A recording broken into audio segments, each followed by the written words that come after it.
Hello, podcast listeners. We know podcasts are a great way to catch up on a program that you may have missed on KSJE, and it's provided as a free service of this radio station. But you know, KSJE is now listener-supported, and so while you enjoy this podcast, we hope that you'll also take some time to join KSJE.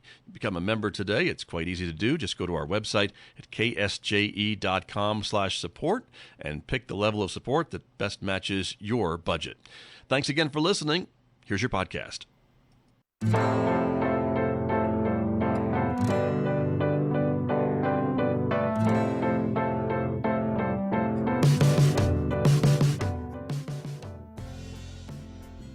Cullip along here with Scott Michlin. Well, good morning. Why, happy Friday morning. Same to you.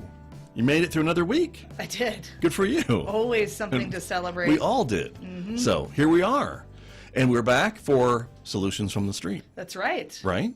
Our new show. Still, I'm going to keep calling it a new show until It's I still hear new. people talk about it. It's about, what, 4 weeks old? Yeah. Yeah, we're doing the week countdown. I'm still doing that. I know. Exactly. You're in COVID and habit. still, look, it's still wrong. Because I'm still listed first? Yeah. I keep sending that back to graphics, and they keep sending it back. I got friends in graphics. Do you? Apparently you do.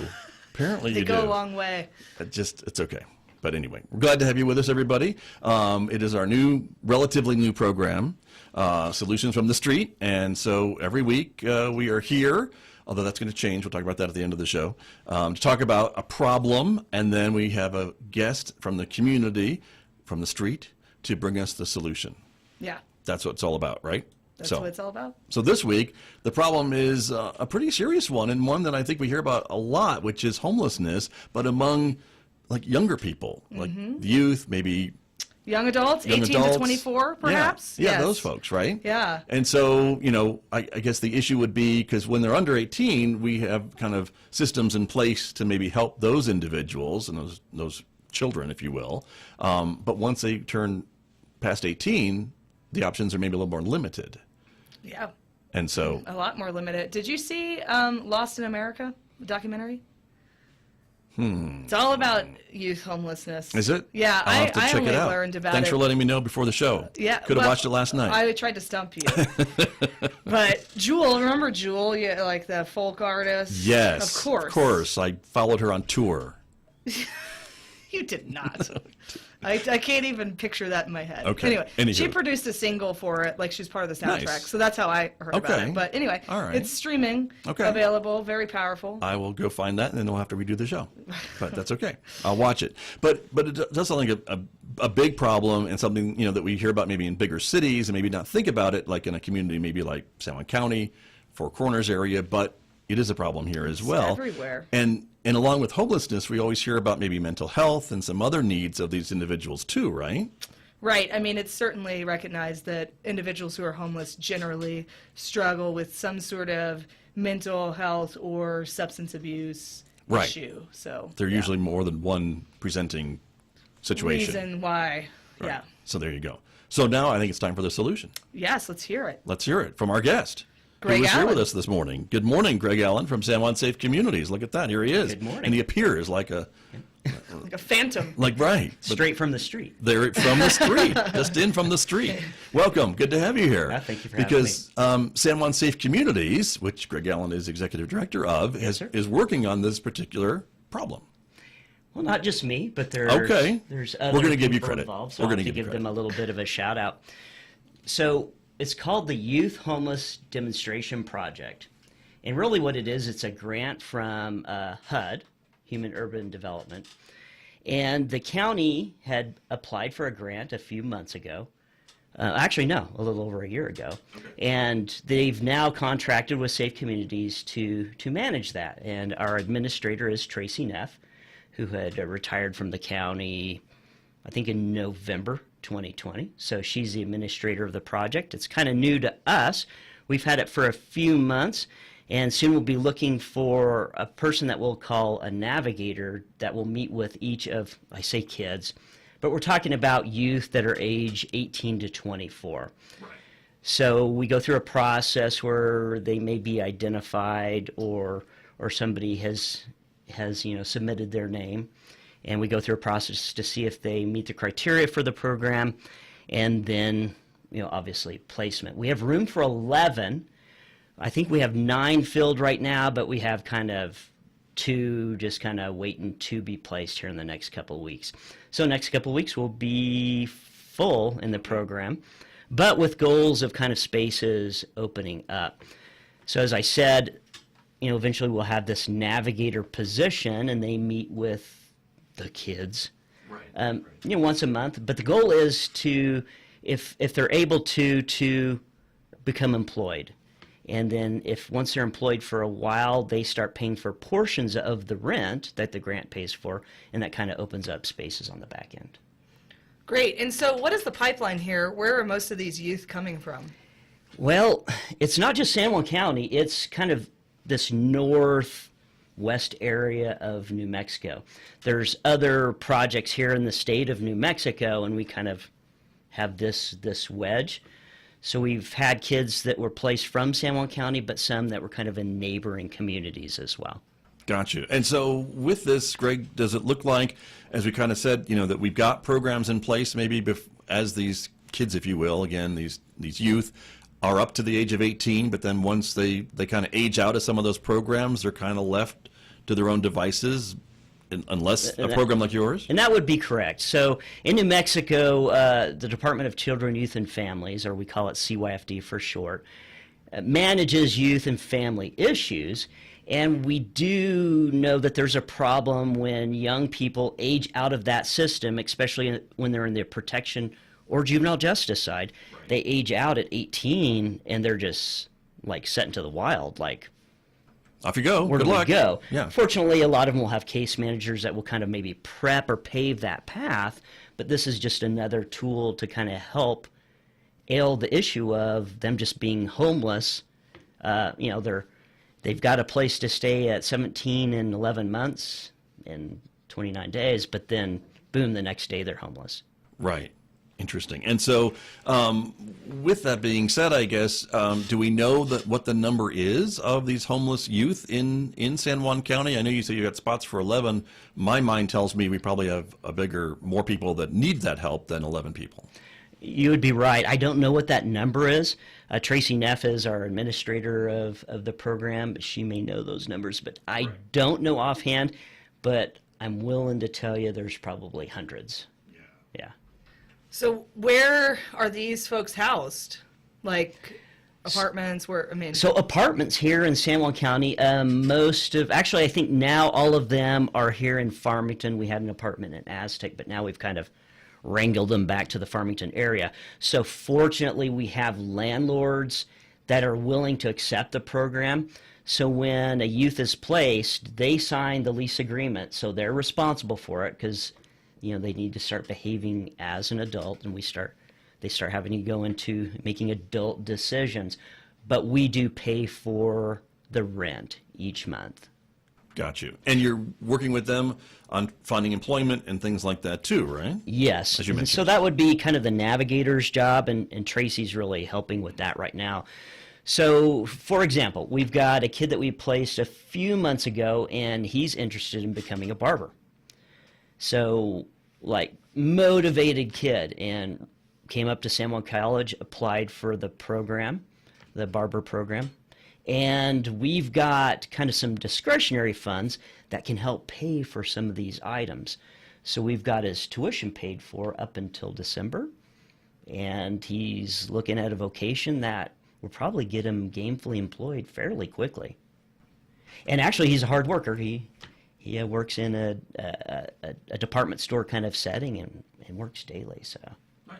So that's just kind of a really cool, success story of several that are involved in the program.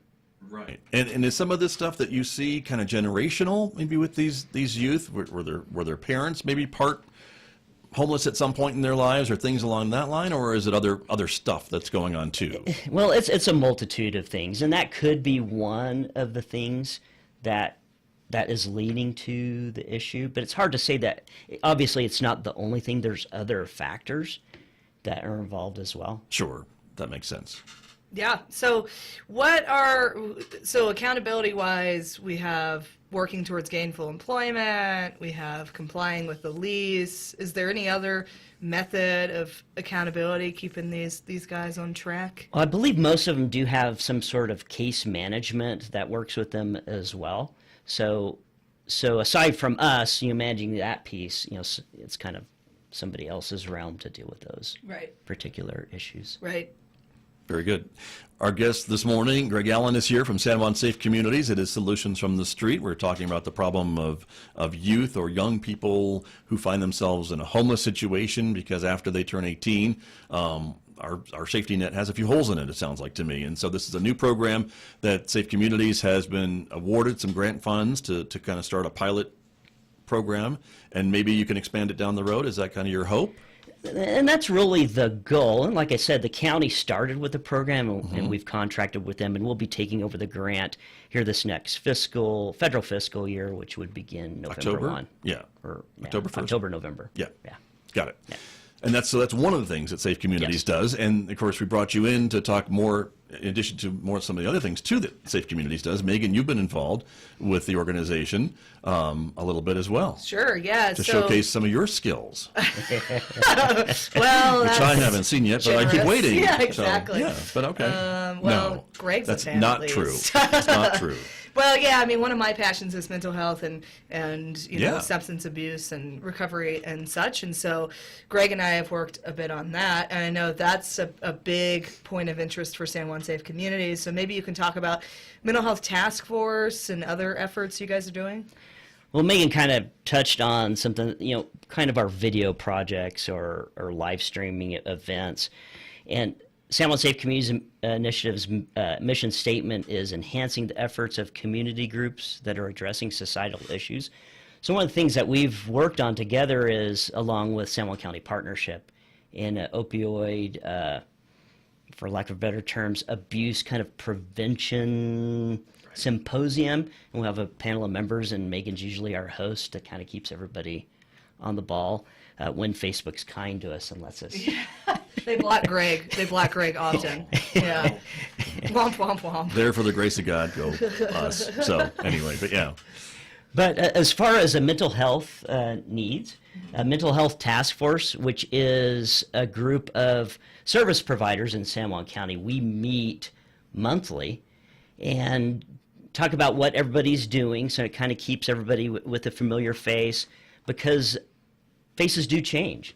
And actually, they change maybe a couple of times a year. So it's good to see who's at each of those agencies representing, what they do.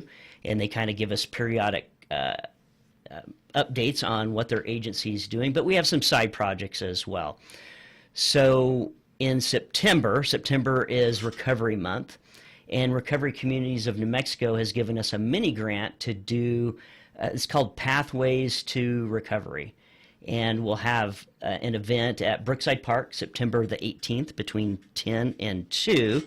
So it'll be kind of, like I said, it's a recovery event, but kind of a health fair style informational booths with some entertainment and some food and stuff like that. So people are welcome to come visit, see what services are available, and a lot of times, if they're in need, like right now, a good resource is the Mental Wellness Resource Center, right across from the emergency room. And their job is to navigate people into local services. Right. Which is great. And that's another kudo to the county, I think, for getting this put together and the doors open. And it is able to provide that service. And again, as you mentioned, kind of point out to folks who come in what the available services are in the community. Mm-hmm. And so that's important. Megan, your role has been, again, as Greg mentioned, kind of being the moderator, if you will, to keep the conversation flowing, to kind of pose a question to certain guests that are on the stage with you. And this has been one of the things that you've been promoting, I think, since you got here. Mental health. Mental health awareness. Yeah, sure. I mean, right now I work for Basin Health Companies, but in my former position as minister at First Pres, I think it was such a prominent issue.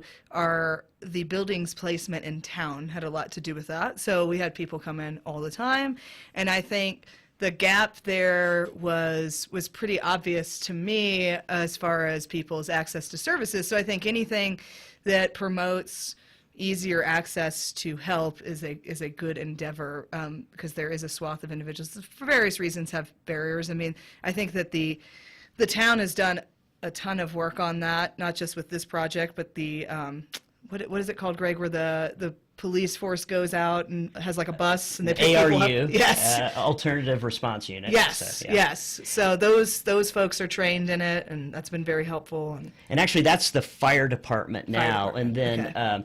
Our district coordinators unit, law enforcement, goes out, and we've got a couple of people that are associated with just going out and meeting people who might have mental health needs, and kind of being that.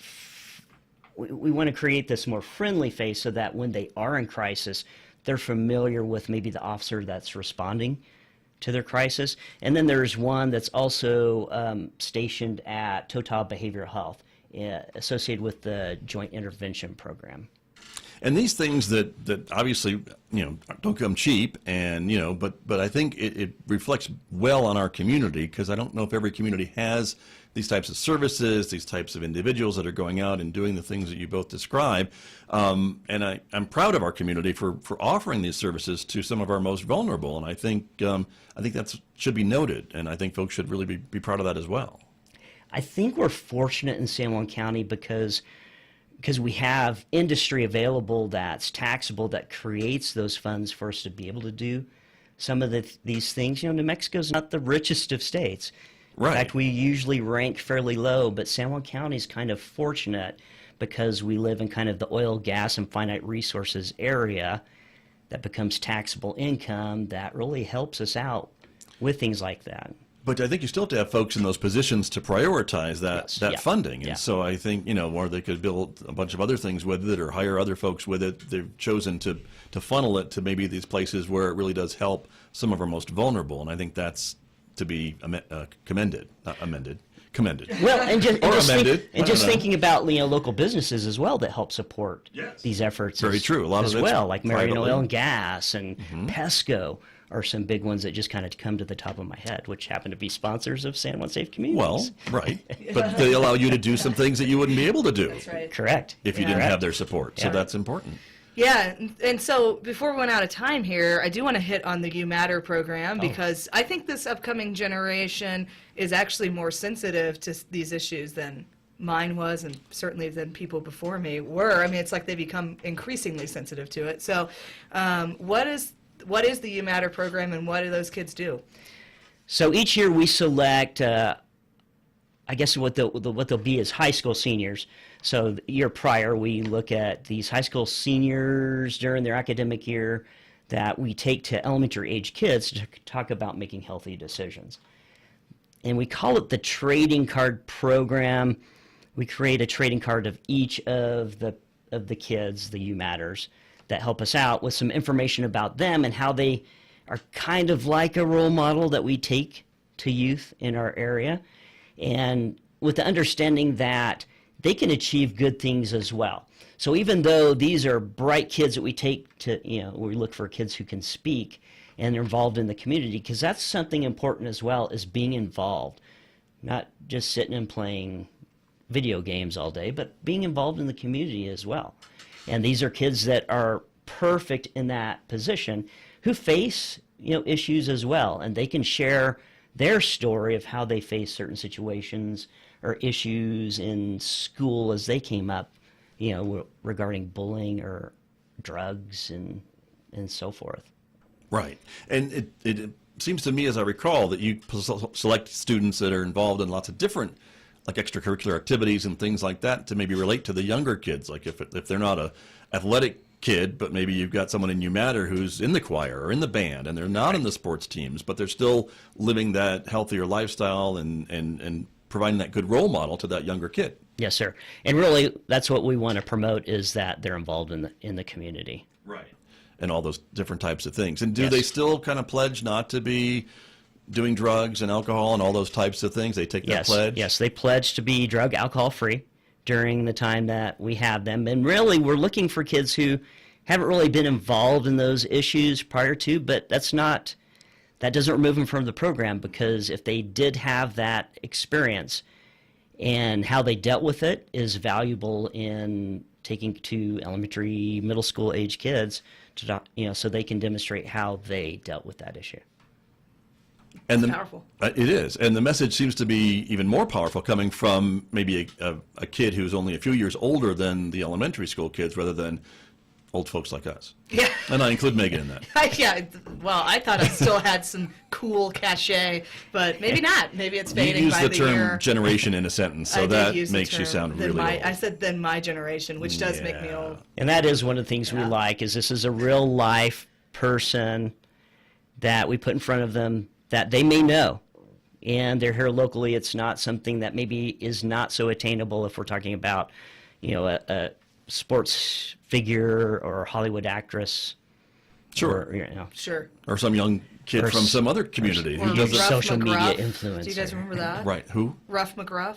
That was like a thing where police officers came in and they had a dog. I don't remember what Ruff McGruff. McGruff the crime dog? McGruff the crime the crime fighting dog dog. who was Yeah. probably out at the fair all last week? Yeah. Oh, yeah. That Yeah. guy. That Yeah, dog. he's still around. Okay. Yeah. Well, I'm just saying that I think a high schooler coming in talking to us would have been a little more efficacious than McGruff. Nothing against McGruff. I mean, all efforts welcome, but.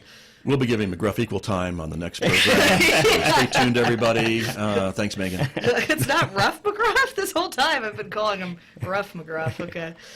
All right. Yeah, we'll check on that. Okay. But there you go. But I mean, you do so much, Greg Allen, with San Juan Safe Communities, and gosh, when we booked you for the show, I was trying to think about how long Safe Communities has been around here in San Juan County, and it's been a long time. I've been around a long time, but so have Safe Communities has been around a long time, hasn't it?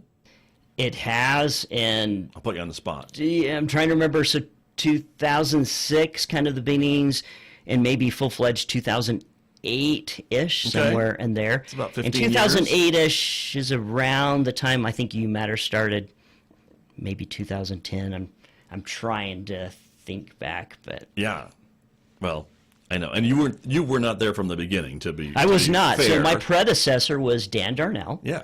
Who was a retired law enforcement officer as well. And City I think- councilor Right, as well. right. And I think before him, Randy Large was hugely involved I think as that's well. true too. See, a lot of these names that we Yeah. remember, and there's still many still part of the community. So Mm-hmm. that's important. But those trading cards, I know, get pretty popular with the younger kids, right? Don't they try to collect all of them and swap them and trade them? And I don't know, are they still doing that? I don't know if they swap or trade, but I think they collect them, and All right. I think Get them they're- autographed. Yeah, yes, autographed, and we do run into kids later on. I say kids as they get older, mid school, high school, who talk about, hey, I remember when you came to my school or whatever. But we've also, in the interviewing process, when we select our You Matter team each year, we run into, oh yeah, I remember I saved the cards. I remember when they came and spoke to us, and So It's kinda cool. You've got kids now that are in the You Matter who as younger kids were experienced collecting it. those cards. Yeah. Got it. yeah. Amazing. And so during this past year, which has been so crazy for everybody, how have you had to change that program? Can you still get into the schools to do some of these things, or is it more kind of smaller groups and things like that? Yeah, it was difficult. So last year in May, we selected 14, kind of our biggest team ever, not realizing that the COVID pandemic would continue as long as it did. And so we kind of had to shift gears and do it a little more virtually. So we created something called You Matter TV, which is kind of a podcasty feel where our You Matter team, talks about issues and so forth. But we also use it to kind of interview our sponsors as well and how they're involved in our community. So we'll kind of do that again this year. We selected 8 this year, knowing that we're probably not going to have face-to-face assemblies for some time. Gotcha. I want to learn more about these podcasts with video cameras. Sounds like a cool idea. Sounds like right up Scott's alley. Yeah. There you go. So What do you got? Well, yeah. Well, I just You've just been like simmering over there. I know the Simmering. gears are working. no. I mean, not a lot happening. Like a fine stew. In this, like a fine stew. Yeah, it's finally tender up there. Anyway, we can go on forever. No, please don't. But let's not. Okay.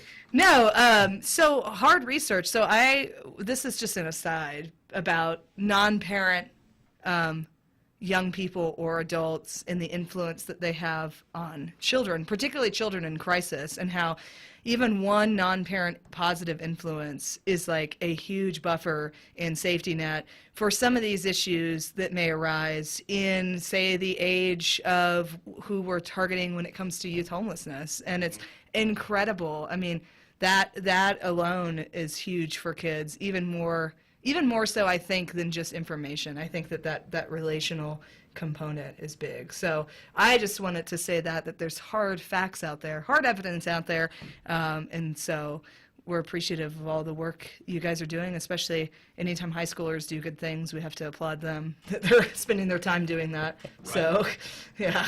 Very true. Well, and I think that shows with the success of the program. Yeah. It does, and I think people have this perception of youth are just glued to their devices and don't pay attention to the world. Yeah, that may happen, but there are a lot of youth that are not like that, and we need to recognize them. Yeah. I think, from what I can see as an older person, they seem very connected to about climate change and some of these issues, and and about their future, and probably some other things that I'm not as familiar with. But I think that's very true. Mm-hmm. And again, having that positive interaction can really make a difference. And I don't think you ever know. I think a lot of teachers maybe have those stories too about, a student that maybe will come back years later to say, you were really tough on me, but you kind of made a difference. And I think that's what we discover sometimes. Yeah, I think so too. So, very good. Megan, final thoughts? Keep doing what you're doing. That's my final thought. There you go. Megan. Yeah. Thank you, Greg, again. And thank you, San Juan Safe Communities. Again, we talked about a number of different topics that you are involved with, and I know it's kind of the tip of the iceberg because there's a lot of other things that you do as well, and with the support of your board and a lot of volunteers and things like that. And sponsors. Yeah. Got to plug them. That's true. I got to say something. Thank you, City of Farmington, San Juan County, our biggest sponsors. And that's true. I kind of mentioned a couple others as well. Very true. But and there's more. Okay. And I bet if someone else listening wanted to be a sponsor, you could hook them up. They can certainly get a hold of me at gregallen@sjsci.org. Right. We'd love to have the support. But if you're interested in You Matter, it's kind of odd. Our URL is umattr.com. Very trendy. Yeah. I think Super that. trendy. There you Super go. trendy. But you can always use more sponsors for those projects. Yes, sir. Okay. Excellent. Thanks for coming in. Yeah, thank you. Good to have you here. That's Greg Allen from San Juan Safe Communities on our Solutions from the Street program with Megan Cullip. And we always invite more possible solutions, right? Right. Please, if you have a problem that you've been stewing on, you have a name or Her name is organization. Megan. Oh, wait. Not that kind of problem. That kind of problem. No. It's a problem. Yeah. So a problem that requires a solution or problem solvers out there, and not just organizations or nonprofits. We're also looking for, there's individuals who single-handedly tackle some big issues, and these problems don't have to be solved. They're always a work in progress, but if you have somebody in mind, do reach out to us at Send it over. ksje@sanjuancollege.edu. And we will check out that problem. Yeah. And find the solution. Or maybe they're bringing the solution. Hopefully, we're also bringing the solution. That's what we're hopeful for. Yeah. That's true. Very true. Before we go, we had a programming note, right? What's the note? You can file this under the I Told You So file. Where are you going? This program is going every other week. That's right. And the I I remember Told You So now. file. Remember we had a Yes. meeting about this? We did. Yes. Thanks for showing up. Every other week. So next week in this spot, we're actually going to go back to our COVID program.